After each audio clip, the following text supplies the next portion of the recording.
Hello. Hello. Welcome to How Are the Children? Yes, where we look at the text each week from a childist biblical interpretive lens. So welcome. Thanks for joining us. I'm Pastor Bridgette Weir. I am Pastor Alita Behrens. Yeah, and we are looking at August 30th, Pentecost 14, I believe, in year A, and Hmm. the gospel out of Matthew. We are rolling along through Matthew. We had Peter's Peter being given the keys of the kingdom and called the rock. And this week, it totally falls apart for Peter. So, Yeah. which I kind of respect and I sort of Same, same. understand. Yeah, I'm like, yeah, just when I think I get it all together, it just all falls apart. It just So falls apart. that could be one way to look at this text. Yeah. It all falls apart. So there we go. So do you want to read the text for us? Sure. From that time on, Jesus began to show his disciples that he must go to Jerusalem and undergo great suffering at the hands of the elders and chief priests and scribes, and be killed, and on the third day be raised. And Peter took him aside and began to rebuke him, saying, God forbid it, Lord, this must never happen to you. But he turned and said to Peter, Get behind me, Satan. You are a hindrance to me, for you are setting your mind not on divine things, but on human things. Then Jesus told his disciples, If any wish to come after me, let them deny themselves and take up their cross and follow me. Those who want to save their life will lose it, and those who lose their life for my sake will find it. For what will it profit them if they gain the whole world but forfeit their life? Or what will they give in return for their life? For the Son of Man is to come with his angels in the glory of his Father, and then he will repay everyone for what has been done. Truly, I tell you, there are some standing here who will not taste death before they see the Son of Man coming in his kingdom. Gospel of the Lord. Thanks be to God. Harsh much, Jesus? Yeah, like cranky Jesus. I mean, there's so much, and actually, we should admit to you, dear listeners, neither one of us are preaching on the 30th. It is we do vacation Bible worship. We're too small a church to do VBS, but they don't want to let it go. And the adults want that. So we just do a morning of VBS with crafts and snacks and everything, Fun. skits. And so we're doing the River of Life from World Hunger from the ELCA. Nice. So yeah, so neither one of us are preaching, but and I heard some things as you were reading it that I want to put a pin in, that I don't have on the slides. Those who come after me and Hmm. then the will be repaid. I didn't catch that until I heard it out Yeah. loud, and so I Super want to put a pin impactful. in that because I was like, oh dang, maybe we should unpack that a little bit. Hmm. Um, Hmm. but what first came to me was Yeah. Jesus was showing the disciples, right? And we have two little bonus granddaughters, 4 and 2, and the 4-year-old is always, "Let me show you, let me show you, let me show you," right? Because they don't have the language to quite Yeah. be as descriptive as they need, and it's an embodied relationship, right? They'll Hmm. take you by the hand. And Yeah. oftentimes when we don't understand their language, we'll say, okay, show me. Like, I don't understand what's Yes. happening. Just show me. Show me. Um, Yeah. and Jesus takes us by the hand and says, and the disciples, I'm going to show you what this discipleship looks like, what this following Yeah. Yeah. God looks like all the way to the cross. Yes. Um, and it reminds me of That's the a nice 23rd Psalm. image. Yeah. Yeah. Yeah. So we have a show and tell Jesus. So that's also a possible children's sermon idea. Yeah. Yeah. I like Um, it. and the other thing that occurred to me was Peter was feeling the need to protect Jesus from his own, like, oh, Yes. you're not going to die. You're fine. Like, how do, That's really interesting. yeah, oh, don't say that, Jesus. How often do people tend to say that to someone who knows they're dying and Yeah. articulates it? Hmm. And they're like, no, that's not what's going to happen. Like, well, it's going to Hmm. happen to all of us Well, eventually. So, yeah. Yeah. Um, and this question you have, do we feel the need to defend Jesus? Yes. Right? I love Amy Jill Levine is always saying you don't have make to make Yeah. Jesus look good, you don't have to make Jewish people look bad. Right. Well, yeah. Like Right. Like Jesus looks good just by Jesus being Jesus. Jesus is Jesus, right? Um, Yeah. yeah. And so, but Peter is this very impulsive, like we've talked about he gets out and walks on water.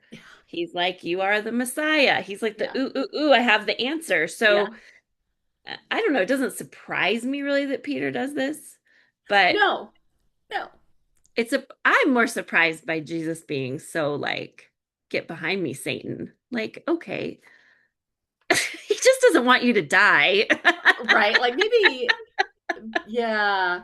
And I was reading that Satan is the accuser, the The tempter. accuser. Yeah. So like don't tempt me. Right. Right? So like yeah, this is going to be hard enough without you gaslighting me. Right. Right. Um and also, Peter goes from being the rock, the foundation of Jesus' church to a hindrance, a Right. rock, Yeah. an obstacle. Stumbling So block. it's Ooh, all that's a good angle. Like, how do we right. become stumbling blocks? Yeah. Like I that was song. like we can be either. We can be a guidepost. I was thinking of Peter as like the Karens, like along trails, Mm-hmm. like a guide along the way, the Mm-hmm. rock on which the path of the church might follow, Mm-hmm. is kind of a helpful image for me. And when there's a big pile of rocks on the trail, that's not so much helpful, Right.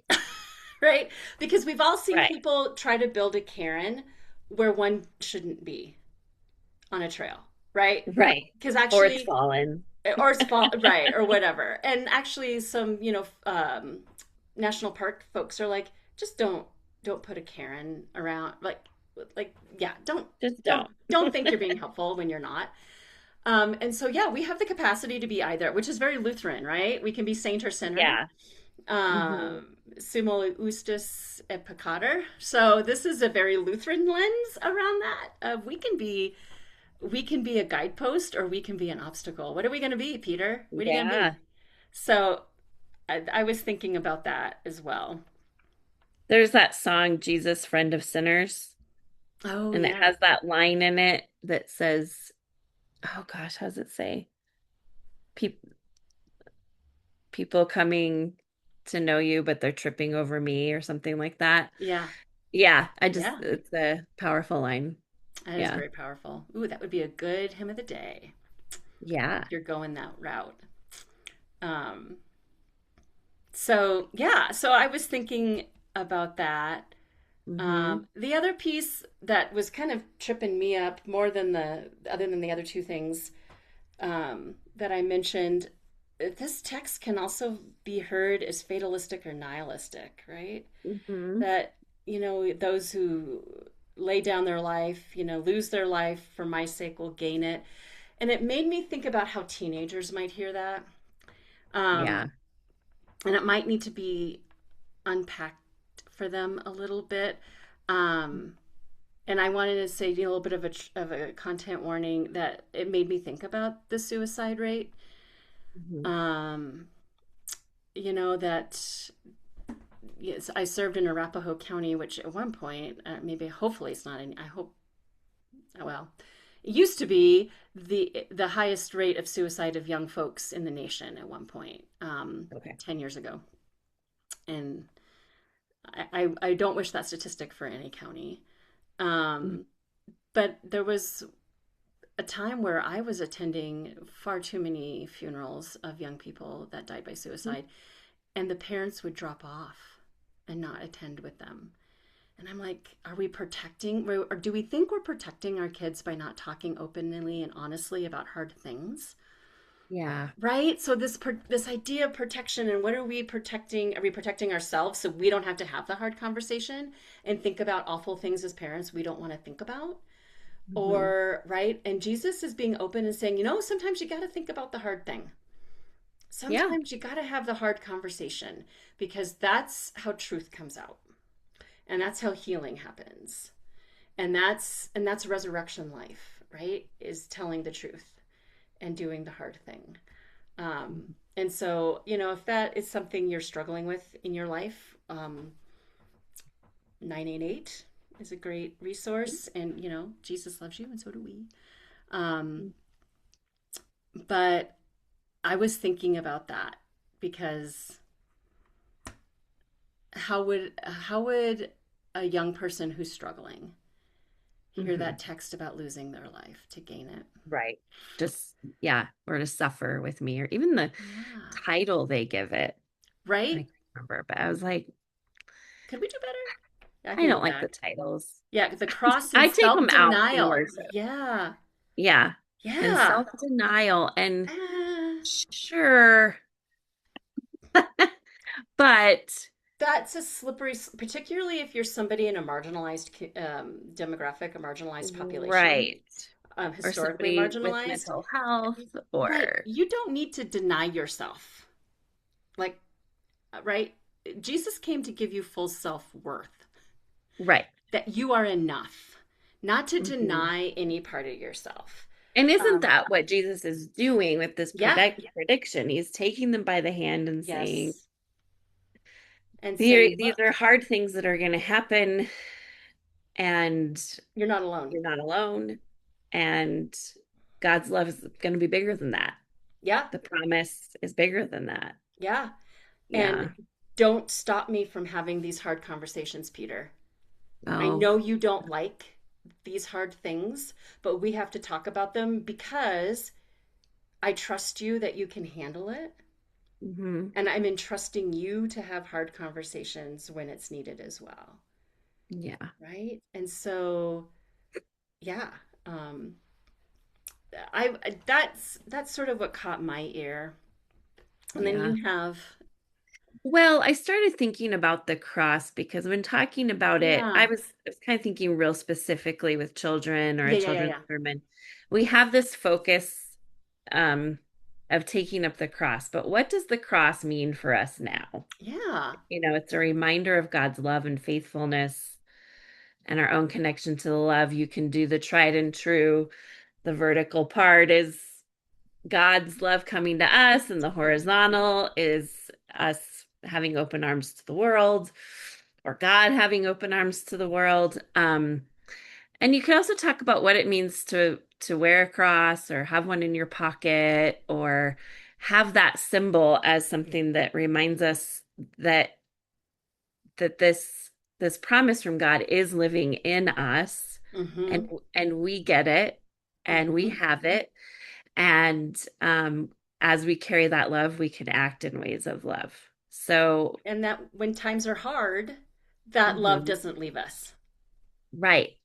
Yeah. Yeah, that's a good addition. When times are hard, that love doesn't leave us. I think I do have the children's sermon that week, and we have a brand new processional cross Ooh, that oh, that's right.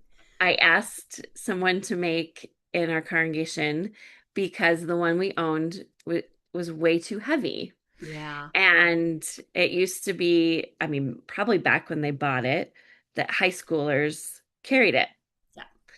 you know, 50 years ago. Yeah. And it's our younger ones now, middle and some younger than that. Um, and they really want to carry that cross.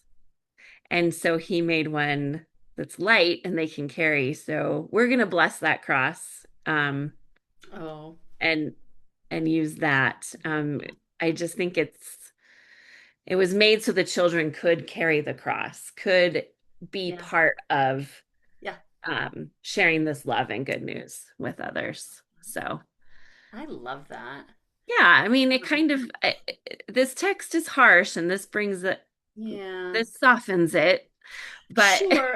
Well, or makes it accessible, right? Like, how do we yeah. make this hard conversation? I mean, that's the key to hard conversations is where is the entry point that is Mhm. accessible, right? And I think Yeah. Jesus does that by taking them by the hand, by showing them. Mm-hmm. right? Jesus is like, I'm going to show you some things, and there's going to be some hard language you don't want to hear, but I'm going to Hmm. keep showing you so that the language and the action comes together, which is how Oh, I like hard that. Hmm. conversations work best, right? Yeah. Um, there has to be an embodiment, a relationship, Hmm. trust, safety.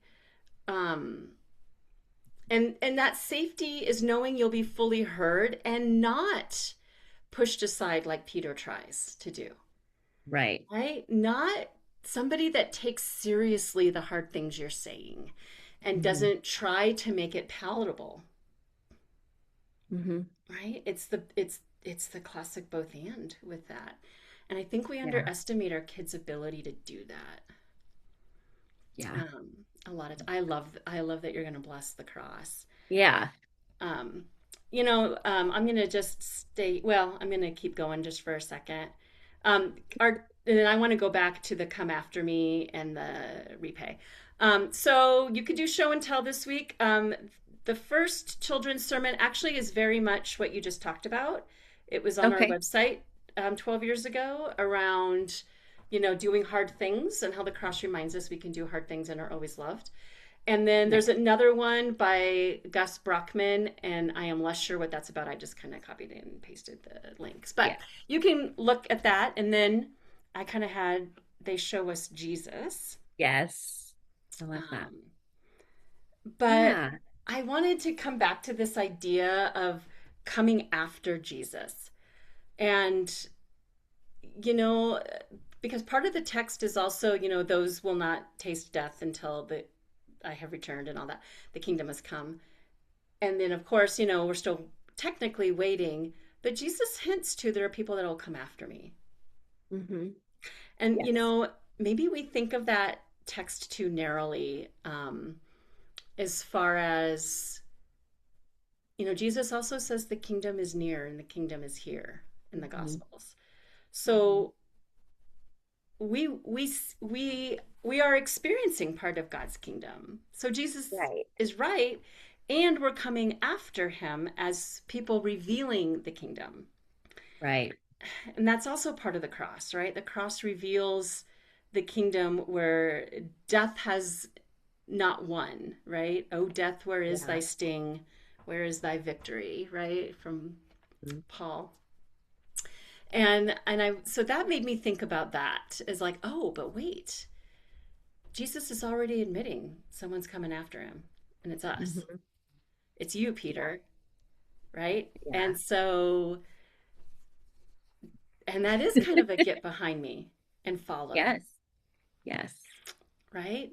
We're in a, a lineage of this kingdom revelation that we're called Mhm. to do. So that made me think of that. I don't know what thoughts you might have on that. Yeah, no, I think that even kind of if you talked about the cross vertical and horizontal, Yeah, that yeah, would yeah. that would fit in with the the going out. You could really tie your children's sermon to the sermon that way. Yeah. Hmm. Um, and then the repaying piece is tricky. I don't know how I feel about that. Yeah, I know. I'm like, And I don't know what to say about that be one. repaid. I mean, oh, I was hoping you had some brilliance No. there with that because I'm just like, repay. Jesus, you're talking about vengeance there a little bit. Yeah. And I'm not so much in love with that. I'm pulling out a Bible to look at it again. Because I'm like, wait, what? What are we talking about? Right. I mean, okay, so this is my new English translation, the Greek, with the Greek on one side and the English on the other. Nice. So Yeah, I was pulling this up the. says, um, then okay, so male language, but he will reward each person according to what he has done. Oh, So repay, right? We have the thought of like my brain, and this is not, again, I haven't done that much work on this text, but my brain, when I heard that thought of being repaid for the things I've done that are wrong, that was where my brain went immediately. sure. Yeah, that's what I thought. But that's not what it is. So, and those of you that were like, well, duh, that's not what he meant, but okay.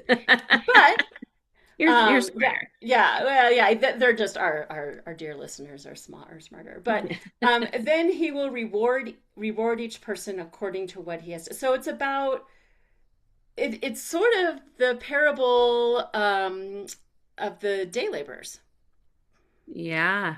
which comes up here in a couple of weeks. I Yeah. think not till September sometime. But I work way ahead with my lay preachers, so sometimes I start to conflate things. Right. But that sort of feels like a sense of, you know, yeah, everyone, there is going to be some sort, and I don't know what some of the root of the word reward is. My Greek isn't good enough to do it on the spot here, but, it would be interesting to think about what do we, what do we think happens when Jesus returns? Or, Right. or if you kind of subscribe to Richard Rohr's, what if Jesus has returned and it's in one another every time we see each other? Like that's the second Oh, coming. Yeah, and his okay. universal Christ. Yes, he does I've say been that. I've Yeah. been playing with that for a few years. Like, what makes us think it's going to be some like Big. big Yeah. event, like the Day of the Lord in Amos or something? And it Right. might be. I mean, Father Rohr leaves some space there, of course, right? Sure. But he plays with and Jesus says, "You do it when you do it to the least of these, you do it to me." So, Uh, is the second coming? Has that already happened? In that when we see each other, we see Christ. yeah. Um, so, I, Hmm. yeah. I don't have a formed, cohesive thought there, but this makes me think about, yeah, this is about what happens. The reward isn't, you know, tangible, right? It's Hmm. not going to be a bigger house or a new car or, right, any of those things because Jesus has already said don't be attached to that earlier up. Your Yeah. reward is the relationships you have, Right. right? Right. You have found your wholeness, your reward, in the kingdom, right? When the Son of Man, I'm looking Hmm. at the text, sorry, I'm looking down because I'm the Son of Man coming in his kingdom. Hmm. Your reward is being part of the kingdom, is Yeah. belonging. And that's not exclusionary, it's for all, Hmm. Hmm. right? There's all get the reward. Again, the parable of the day laborers. All get the same reward, which is belonging and what you need.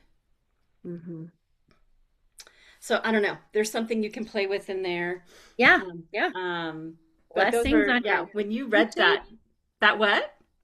I was just saying to the people, blessings on your preaching. Yeah, blessings on your preaching. Let us know how it goes because we won't be doing that on that Sunday, on the 30th. Mm. But yeah, so I guess just to kind of leave you on a little bit of a happier note, but yeah, blessings on your preaching, and yeah, let us know what you Yeah. do come up with, and remember that that yeah, you are loved, Yeah. and we are part of the tradition and part of God's kingdom and in revealing that love to the world. So, blessings to you on that.